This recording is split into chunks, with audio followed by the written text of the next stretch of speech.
듣다 보면 어느새 성경 일독 지금 시작합니다. 이사야 5장. 내가 사랑하는 이에게 노래를 해주겠네. 그가 가꾸는 포도원을 노래하겠네. 내가 사랑하는 사람은 기름진 언덕에서 포도원을 가꾸고 있네. 땅을 일구고 돌을 골라내고 아주 좋은 포도나무를 심었네. 그 한가운데 망대를 세우고 거기에 포도주 짜는 곳도 파놓고 좋은 포도가 맺기를 기다렸는데 열린 것이라고는 들포도뿐이었다네.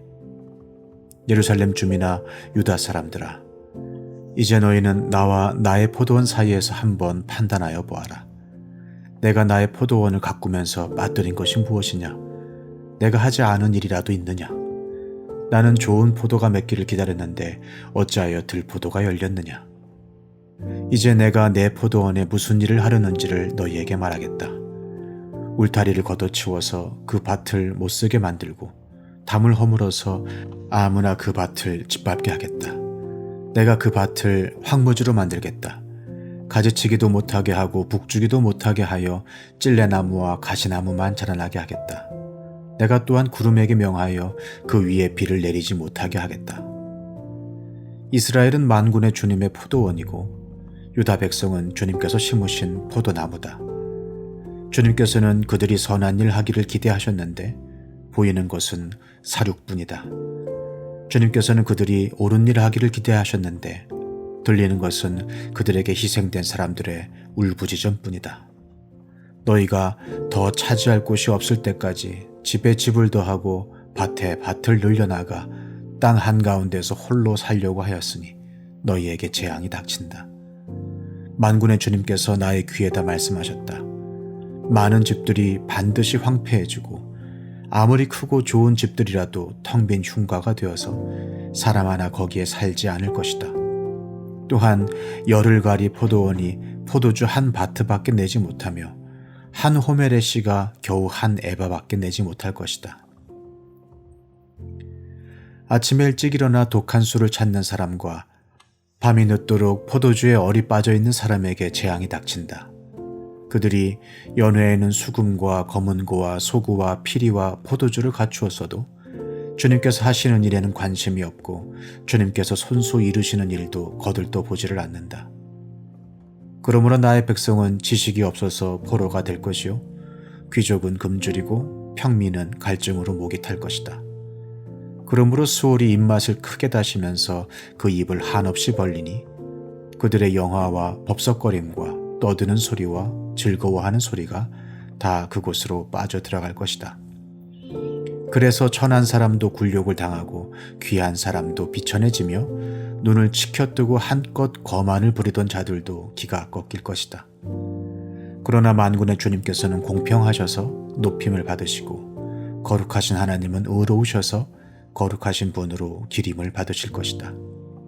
그때 어린 양들이 그 폐허에서 마치 초장에서처럼 풀을 뜯을 것이며 낯선 사람들이 망한 부자들의 밭에서 그 산물을 먹을 것이다. 거짓으로 끈을 만들어 악을 잡아당기며 수레에 줄을 당기듯이 죄를 끌어당기는 자들에게 재앙이 닥친다. 기껏 한다는 말이 하나님더러 서두르시라고 하여라. 그분이 하고자 하시는 일을 빨리 하시라고 하여라. 그래야 우리가 볼 게 아니냐. 계획을 빨리 이루시라고 하여라. 이스라엘의 거룩하신 분께서 세우신 계획이 빨리 이루어져야 우리가 그것을 알 게 아니냐 하는구나. 악한 것을 선하다고 하고 선한 것을 악하다고 하는 자들, 어둠을 빛이라고 하고 빛을 어둠이라고 하며 쓴 것을 달다고 하고 단 것을 쓰다고 하는 자들에게 재앙이 닥친다. 스스로 지혜롭다 하며 스스로 슬기롭다 하는 그들에게 재앙이 닥친다. 포도주쯤은 말로 마시고 온갖 독한 술을 섞어 마시고도 끄떡도 하지 않는 자들에게 재앙이 닥친다. 그들은 뇌물을 받고 악인을 의롭다고 하며 의인의 정당한 권리를 빼앗는구나. 그러므로 지푸라기가 불길에 휩싸이듯 마른 풀이 불꽃에 타들어가듯 그들의 뿌리가 썩고 꽃잎이 말라서 티끌처럼 없어질 것이다. 그들은 만군의 주님의 율법을 버리고 이스라엘의 거룩하신 분의 말씀을 멸시하였다.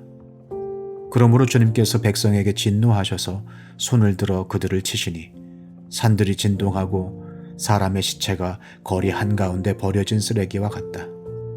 그래도 주님께서는 진노를 풀지 않으시고 심판을 계속하시려고 여전히 손을 들고 계신다. 주님께서 깃발을 올리셔서 먼 곳의 민족들을 부르시고 휘파람으로 그들을 땅끝에서부터 부르신다. 그들이 빠르게 달려오고 있다. 그들 가운데 아무도 지쳐있거나 비틀거리는 사람이 없고 졸거나 잠자는 사람이 없으며 허리띠가 풀리거나 신발끈이 끊어진 사람이 없다.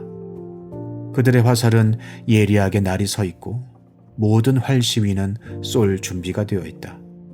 달리는 말발굽은 부싯돌처럼 보이고 병거바퀴는 회오리 바람과 같이 구른다.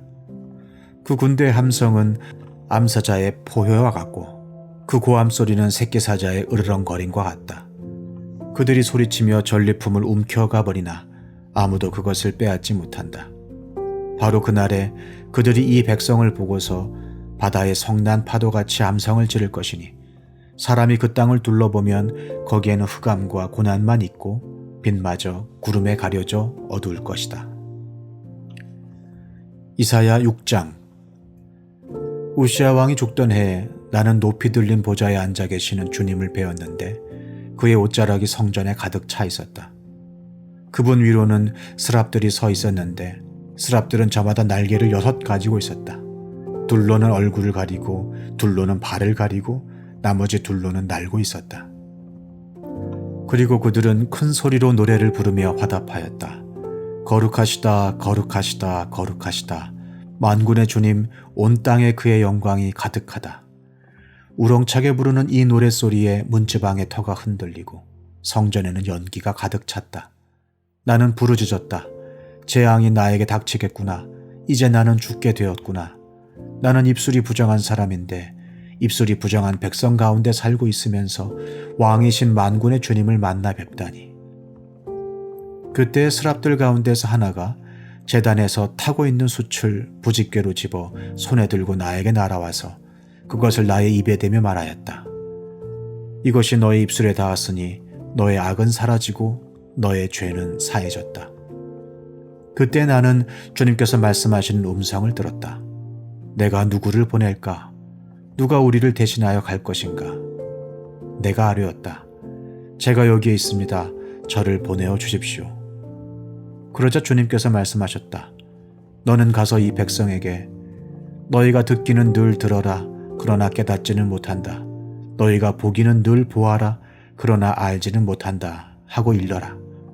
너는 이 백성의 마음을 둔하게 하여라. 그 귀가 막히고 그 눈이 감기게 하여라. 그리하여 그들이 볼 수 없고 들을 수 없고 또 마음으로 깨달을 수 없게 하여라. 그들이 보고 듣고 깨달았다가는 내게로 돌이켜서 고침을 받게 될까 걱정이다. 그때 내가 여쭈었다. 주님, 언제까지 그렇게 하실 것입니까? 그러자 주님께서 대답하셨다. 성읍들이 황폐하여 주민이 없어질 때까지, 사람이 없어서 집마다 빈집이 될 때까지, 밤마다 모두 황무지가 될 때까지, 나 주가 사람들을 먼 나라로 흩어서 이곳 땅이 온통 버려질 때까지 그렇게 하겠다. 주민의 10분의 1이 아직 그곳에 남는다 해도 그들도 다 불에 타 죽을 것이다. 그러나 밤나무나 상수리 나무가 잘릴 때에 그루터기는 남듯이 거룩한 씨는 남아서 그 땅에서 그루터기가 될 것이다. 이사야 7장. 우시아의 손자요 요담의 아들인 유다왕 아하스가 나라를 다스릴 때에 시리아 왕 르신이 르말리아의 아들 이스라엘 왕 베가와 함께 예루살렘을 치려고 올라왔지만 도성을 정복할 수 없었다.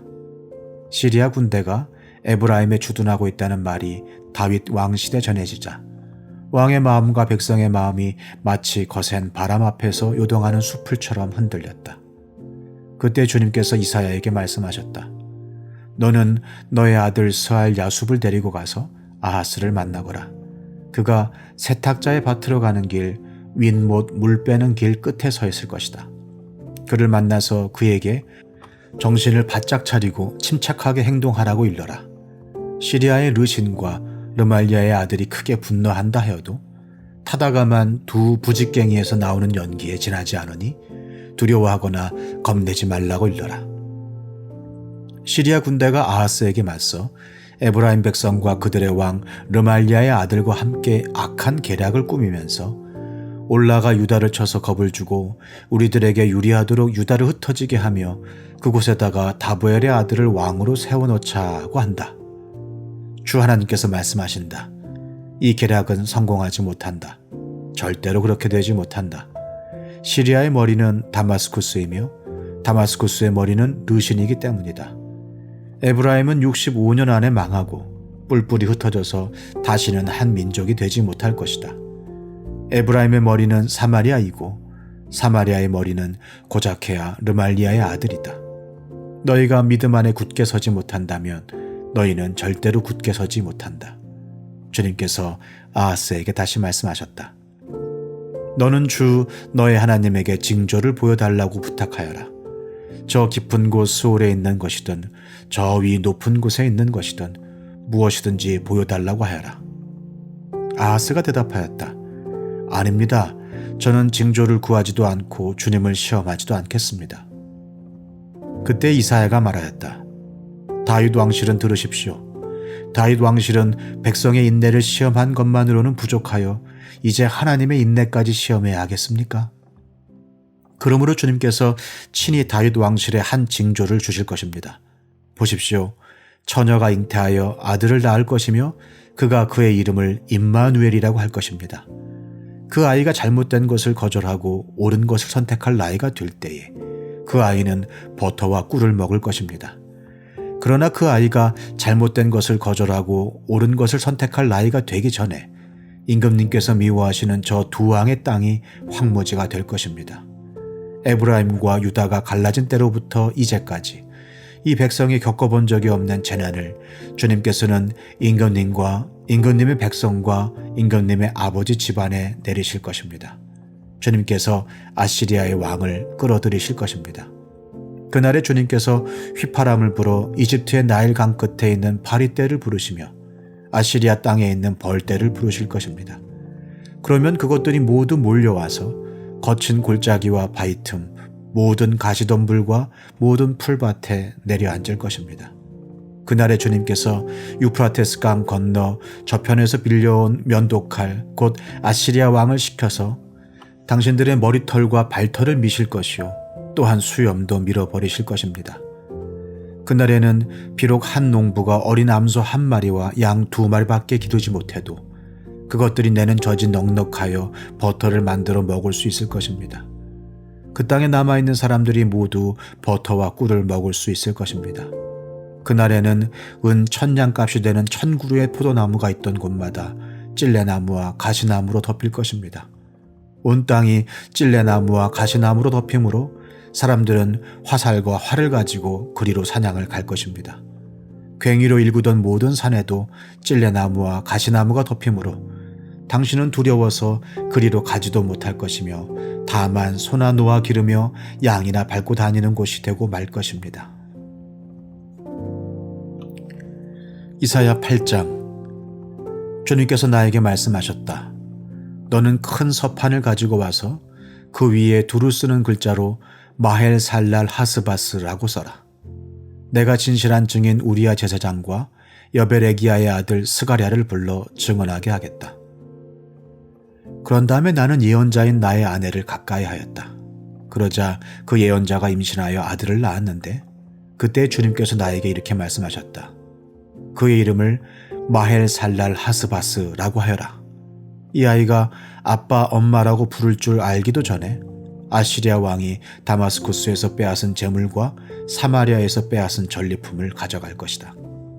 주님께서 또 나에게 말씀하셨다. 이 백성이 고요히 흐르는 실로와 물은 싫어하고 르신과 르말리아의 아들을 좋아하니 나 주가 저 세차게 넘쳐 흐르는 유프라테스 강물 곧 아시리아 왕과 그의 모든 위력을 이 백성 위에 뒤덮이게 하겠다. 그때 그 물이 온 색강을 뒤덮고 둥마다 넘쳐서 유다로 밀려들고 소용돌이 치면서 흘러 유다를 휩쓸고 유다의 목에까지 찰 것이다. 임마누엘, 하나님께서 우리와 함께 계신다. 하나님께서 날개를 펴셔서 이 땅을 보호하신다. 너희 민족들아, 어디 전쟁의 함성을 질러 보아라. 패망하고 말 것이다. 먼 나라에서 온 민족들아 귀를 기울여라. 싸울 준비를 하여라. 그러나 마침내 패망하고 말 것이다. 싸울 준비를 하여라. 그러나 마침내 패망하고 말 것이다. 전략을 세워라. 그러나 마침내 실패하고 말 것이다. 계획을 말해보아라. 마침내 이루지 못할 것이다. 하나님께서 우리와 함께 계시기 때문이다. 주님께서 그 힘센 손으로 나를 붙잡고 이 백성의 길을 따라가지 말라고 나에게 이렇게 경고의 말씀을 하셨다. 너희는 이 백성이 모의하는 음모에 가담하지 말아라. 그들이 두려워하는 것을 두려워하지 말며 무서워하지도 말아라. 너희는 만군의 주 그분만을 거룩하다고 하여라. 그분만이 너희가 두려워할 뿐이시고 그분만이 너희가 무서워할 뿐이시다. 그는 성소도 되시지만 이스라엘의 두 집안에게는 거치는 돌도 되시고 걸리는 바위도 되시며 예루살렘 주민에게는 함정과 올가미도 되신다. 많은 사람이 거기에 걸려서 넘어지고 다치며 덫에 걸리듯이 걸리고 사로잡힐 것이다. 나는 이 증언 문서를 밀봉하고 이 가르침을 봉인해서 나의 제자들이 읽지 못하게 하겠다. 주님께서 비록 야곱의 집에서 얼굴을 돌리셔도 나는 주님을 기다리겠다. 나는 주님을 의지하겠다. 내가 여기에 있고 주님께서 나에게 주신 이 아이들이 여기에 있다. 나와 아이들은 시온산에 계시는 만군의 주님께서 이스라엘에게 보여주시는 살아있는 징조와 예표다. 그런데도 사람들은 너희에게 말할 것이다. 속살거리며 중얼거리는 신접한 자와 무당에게 물어보아라. 어느 백성이든지 자기들의 신들에게 묻는 것은 당연하다. 산자의 문제에 교훈과 지시를 받으려면 죽은 자에게 물어보아야 한다. 이렇게 말하는 자들은 결코 동트는 것을 못 볼 것이다. 그들은 괴로움과 굶주림으로 이 땅을 헤맬 것이다. 굶주리고 분노한 나머지 위를 쳐다보며 왕과 신들을 저주할 것이다. 그런 다음에 땅을 내려다보겠지만 보이는 것은 다만 고통과 흑암, 무서운 절망뿐일 것이니 마침내 그들은 짙은 흑암 속에 떨어져서 빠져나오지 못할 것이다. 시편 110편. 주님께서 내 주님께 말씀하시기를 내가 너의 원수들을 너의 발판이 되게 하기까지 너는 내 오른쪽에 앉아 있어라 하셨습니다. 주님께서 임금님의 권능의 지팡이를 시온에서 하사해 주시니 임금님께서는 저 원수들을 통치하십시오. 임금님께서 거룩한 산에서 군대를 이끌고 전쟁터로 나가시는 날에 임금님의 백성이 즐거이 헌신하고 아침 동이 틀 때에 새벽 이슬이 맺히듯이 젊은이들이 임금님께로 모여들 것입니다. 주님께서 맹세하시기를 너는 멜기세덱을 따른 영원한 제사장이다 하셨으니 그 뜻을 바꾸지 않으실 것입니다. 주님께서 임금님의 오른쪽에 계시니 그분께서 노하시는 심판의 날에 그분께서 왕들을 다 쳐서 흩으실 것입니다. 그분께서 문나라를 심판하실 때에 그 통치자들을 치셔서 그 주검을 이 땅 이곳 저곳에 가득하게 하실 것입니다. 임금님께서는 길가에 있는 시냇물을 마시고 머리를 높이 드실 것입니다.